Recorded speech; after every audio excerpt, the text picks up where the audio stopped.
Oh, didn't see you there. It's Project 95, October 13th, 1995. Fort Worth, Texas, Will Rogers Auditorium, named for the cowboy philosopher himself, Will Rogers. Um, this show, I gotta, I gotta start with just some pre-show stuff. When I set out on this sojourn, I'd be lying if I told you I didn't half expect to become best friends with the band. I mean, it was, especially out west, they were small enough and and sort of accessible enough that one would think that, like, they're gonna see me at every show, and we're gonna meet, and then they're gonna invite me backstage, and then we're gonna hang out, and then, I mean, maybe some of those escalations are a little bit ridiculous, but it was a very real um, wish that I had. I'm like, I'm probably gonna meet him, like, and this day,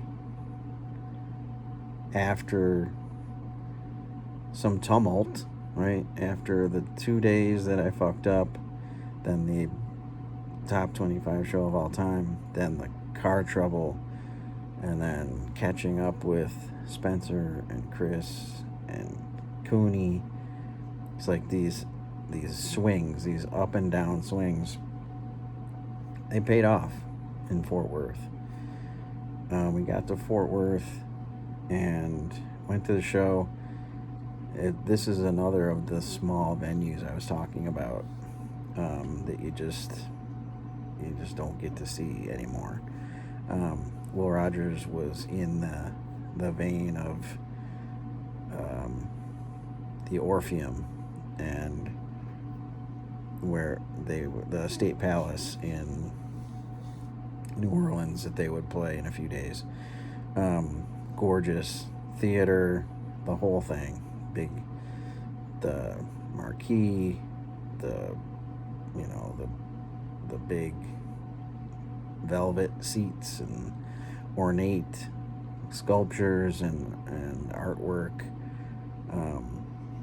just all those things, the big staircases going up to the balconies, and so it was a really cool venue. Remember, and for some reason, I was over by, it was this fenced off area behind the venue, and Phish's bus was inside this, inside the fence, and I was just kind of hanging over there just to see if any of them would come off the bus or whatever. I could maybe catch them, and sure enough,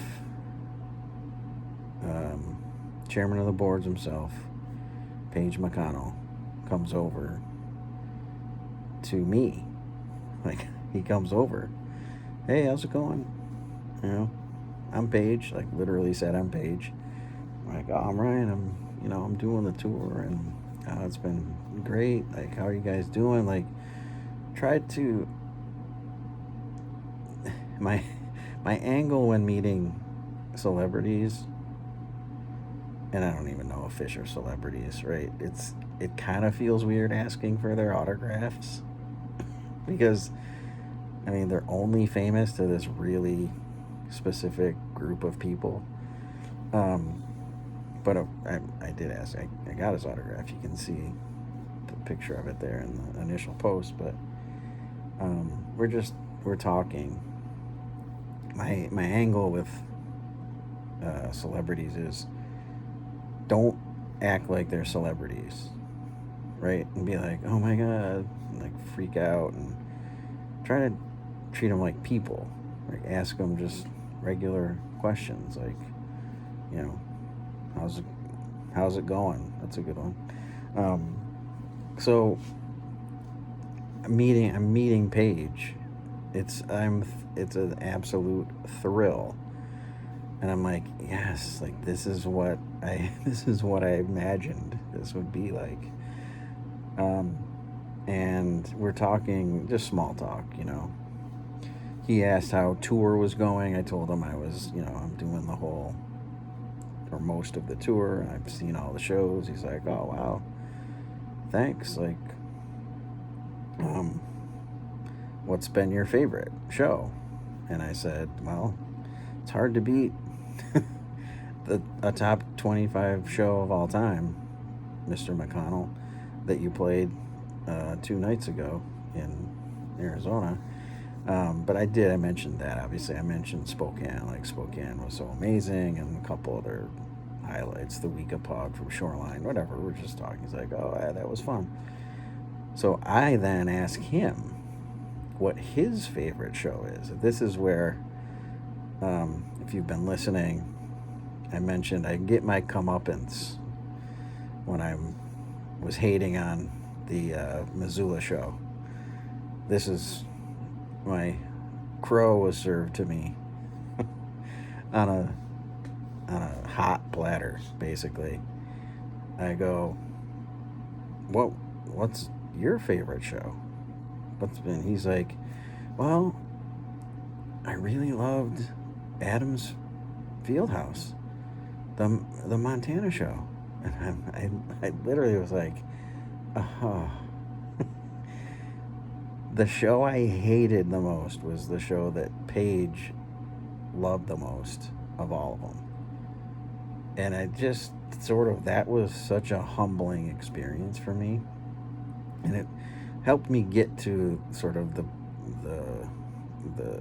headspace that I'm at, you know, now with the band. This was a step towards just being like, of course, like they're gonna want different things from this experience than I am as one of the band members versus one of the fans. Like, they're probably interested in how well they communicated on stage. Like, not whether it was like a rager or whatever, but interpersonal things, or the satisfaction of, I don't know, seeing the audience react. I don't know. They like different things than I do. And therefore everybody does. So to quibble and argue about this song sucks, or this show sucks, or this is the best, or this is not, it's like those arguments about taste are just so irrelevant, basically. And I kind of stopped the whole, oh, I hate this or I hate that, except the line. I hate the song, the line. But it was just this moment where it just crystallized for me. I'm like, oh, of course. Like, he's not looking for the same things I'm looking for, right? Back to my other tirade about they're gonna play what they want to play, the songs that they like, the songs, and if you like it, that's awesome. That's a perk. That's a bonus. So I remember just being like, ugh, like a kick in the dick when he's like, actually, Montana was probably my favorite show of the tour so far. And I'm like, oh yeah, I hated that. No, I did not say that to him. But anyway, I talked to Paige for about 5 to 10 minutes. Just that kind of stuff. And, you know, and it was such a big day because it's my first band member that I met. I got my first autograph, and still in the quest to meet the whole band and become their best friends. And that will be, I'll let you know how that went out in the coming weeks here. So that was a great way to start this day, right? after the shit show of the night of the day before, this was a great way to start the day. I'm stoked for the show. So, I'm sorry. So the show itself, I mean, they're kind of, again, they're at this level. I specifically remember having given that spiel just now about, oh, I'm not gonna judge the songs or whatever, hate the songs, or I hated Split. In this era, when they started playing Split Open and Melt, it just was not doing it for me. And I remember, sorry, I got a thing out. I remember this Split specifically. We were sitting first row balcony, which was fucking unbelievable, in this little theater. No one in front of you, just looking down. It's a great perspective. Just sitting in that first row balcony. And this show's a scorcher right now, right? I'm in the maze right now, but it's Yamar 2001 Maze, Billy Breeze, Blue and Lonesome, acoustic, no mics, right? A theater like this calls for the acoustic, no mics. Same with Adeline in the second set, Caspian, and then this Split drops, and I'm like, I just don't. I took a nap. I made the conscious decision to go to sleep. It wasn't like I was fighting it. I was just like, you know what? This would be a great time for me to take a little break here. And I remember just sitting back in my seat. And it was just like, boom. And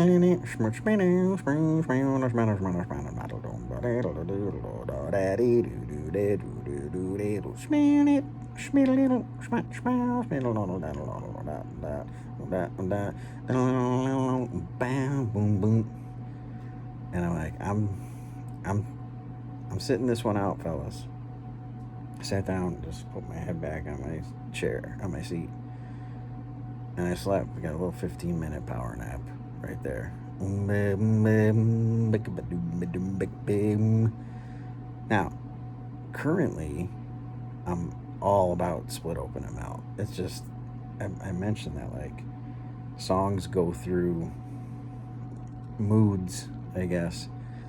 It was like, this was fall 95. I was just like Split. I was just like tuned out. It just did not connect with me at all. So I remember sleeping during that Split for most of it. And, you know, another thing about tour you don't calculate typically, just, I'm tired, man. Like, that whole last day and a half was a slog. Like, I slept on a porch. I slept on an Arizona State frat porch. Then the car breaks down. I'm sitting in the garage for 10 hours or whatever it was. Then this just like all night drive, and I slept for like 2 or 3 hours, and now I'm at the show. So like, yeah, the music can buoy you and keep you going, and then just they dropped a Split. It was almost like they were like, here, take a breather, VD. And then out of that they do Fluffhead, and then they drop, and I totally forgot about this until today, Life on Mars, the debut of the Bowie cover, Life on Mars, and that became a 95 banger. Yeah, they really put their arms around it and started to play it quite a bit. And it was, I don't know how many times they played it outside of 95, fall 95, but just a great, they played two great Phish covers in the litany of Phish covers. Life on Mars debuting, And again, I don't know how I knew that song. I think somebody knew it because I'm not a huge Bowie guy, so I didn't know much Bowie, um, other than "Dancing in the Streets," the homoerotic video with Mick Jagger. Yeah, um, but "Life on Mars" is just a real. I mean, you can tell it's a Bowie song. Um, that and they encored with Axis "Bold as Love," which is just an all-time Phish cover. Um, they had just played it, right? They had just played it. I think Axis was in, yeah, Spokane. I think they played Axis too, but such a good choice, two great choices to close out the first set and the show all together. Um, this show for me was about Tube, and you can tell Tube gets, I believe, the first 5 point, uh, the first 5 point score in the history of the rating system. And here's why. It was, I mentioned before, on the lot, it was rumored to have been hung up, like they shelved it for good. It was done. Or you will never hear Tube again. When you hear something like that, you'll never hear that song. And that's all the info I was getting from people on tour. It was, oh, Tube? No, they're done. They hung it up. And I was like, oh, fuck. Like, they can do that? And they have. They've done it with a lot of songs. In fact, I had a similar experience with Brother. Brother was another one. It was Tube and Brother on the Fall 95. Everybody was like, oh man, they should play Brother, or they should play Tube. And it was like, nah, they're done with it. They hung it up. And so that made this Tube just, wait, what? They're playing, they didn't hang it up. And here it is. And it was just euphoric. Just that feeling of, astral crash and nothing burned, made me wonder. And we're like, oh boy. And just this tight, like crispy Tube to start that second set. And it was just like, oh my God, like it was one of those moments where, and I get this more now than then, but anything's possible. They can play any song, and at any time, basically. Brother, coincidentally, did not come out in the fall of 95. And I wouldn't hear Brother until Clifford Ball, and I remember my reaction to the Clifford Ball Brother was like, because again, that, like, I had thought Tube was hung up, and it showed up. So I really thought Brother was hung up because they didn't play it the whole fall, and until the Clifford Ball in 1996, and that was a long break. And yep, and I'm like, no, I'm like, what, Brother? And I'm like, fucking Brother. And it was Brother. So that just, it's hard to explain the magnitude of that Tube, because if you're just listening to the show, you're like, oh, cool, they play Tube, when there's all this sort of history and lore behind it, that I tried to capture with the exclamation points. Still calling it Feed from the Bottom because I'm a moron. So if you've wagered on when I change that, you're still good. If you didn't pick today, you're good.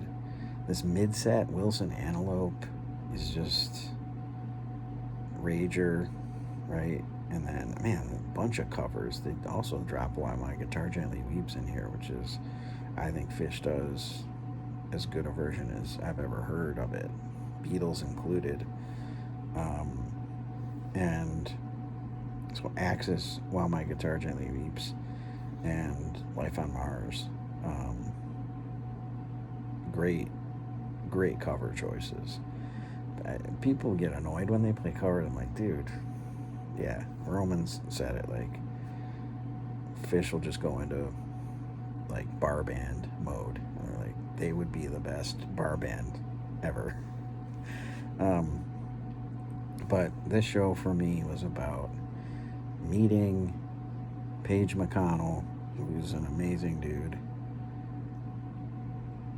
and that tube, and taking a nap during Split Open and Melt. Tube is back. They took it off the hook. And they're wearing it. I don't know. So this is just an amazing night, and I'm sort of again rejuvenated for the next two nights, which are at Austin Music Hall, the 14th and 15th of October 1995. I will see you in Austin. Keep it weird, Austin.